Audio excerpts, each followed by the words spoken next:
శ్రీ గురుభ్యో నమః. శ్రీ మహాగణపతే నమః. వారఫలాల కార్యక్రమానికి స్వాగతం. ద్వాదశ రాశుల వారికి గోచార రీత్యా చంద్రమాను అనుసరించి ఇక వారం ఎలా ఉండబోతుందని చూద్దాం.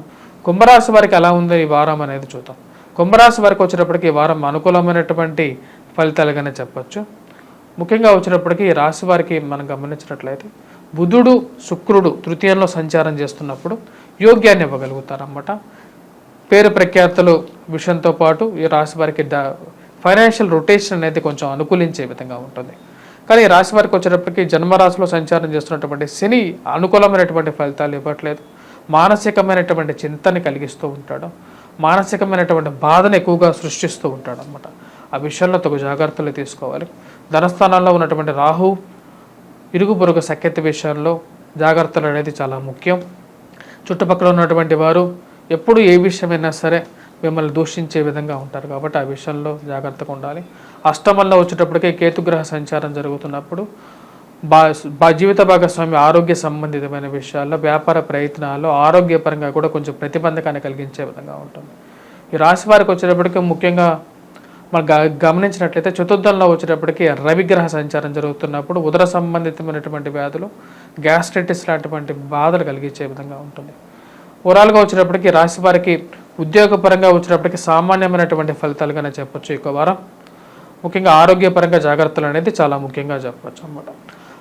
మరి విద్యార్థులు వచ్చేటప్పటికి గురుగ్రహ అనుకూలత అనేది తక్కువగా ఉంది కాబట్టి రాశివారం ఉన్నటువంటి విద్యార్థులు దత్తాత్రేయ స్వామి ఆరాధన అనేది ఎక్కువగా చేయాలి.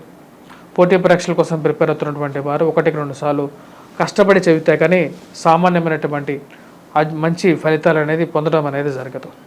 మరి అదేవిధంగా రియల్ ఎస్టేట్ వ్యాపారస్తుల్లో కానీ లేకపోతే పెద్ద పెద్ద బిజినెస్లో ఇన్వెస్ట్మెంట్స్ భారీ ఇన్వెస్ట్మెంట్స్కి 1-2 సార్లు ఇన్వెస్ట్మెంట్స్ పెట్టే ముందు 1-2 సార్లు చెక్ చేసుకున్న తర్వాత ముందుకు వెళ్ళాల్సినటువంటి ముఖ్యమైనటువంటి సూచన. ఈ రాశి వారికి వచ్చేటప్పటికి గ్రహస్థితి అంత అనుకూలమైనటువంటి గ్రహస్థితిగా గోచరించట్లేదు. మరియు అదేవిధంగా స్థిరచరాస్తుల కొనుగోలు సంబంధితమైన విషయాలు కూడా యోగించట్లేదు అన్నమాట. గురుగ్రహ అనుకూలత అనేది కూడా తక్కువగా ఉంది. వివాహ ప్రయత్న సంబంధితమైన విషయాల్లో 1-2 సార్లు మీ యొక్క జాతకాన్ని కూడా స్వజాతకాన్ని కూడా పరిశీలించుకొని దాని తర్వాతే వివాహ ప్రయత్నాలకు ముందుకు వెళ్ళవలసినటువంటి ముఖ్యమైనటువంటి సూచన.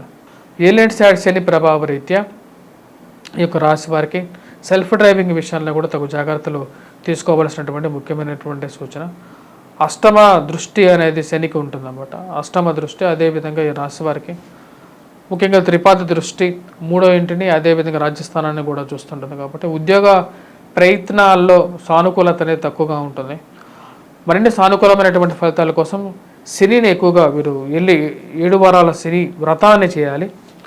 దాంతోపాటు వచ్చేటప్పటికి ఈ యొక్క రాశివారు చెత్త ఇనుముని ఇంట్లో వచ్చేటప్పటికి ఎక్కువగా ఉంచుకోకుండా ఆ దానాన్ని చేసుకున్నట్లయితే సానుకూలమైనటువంటి ఫలితాలు పొందగలుగుతారు.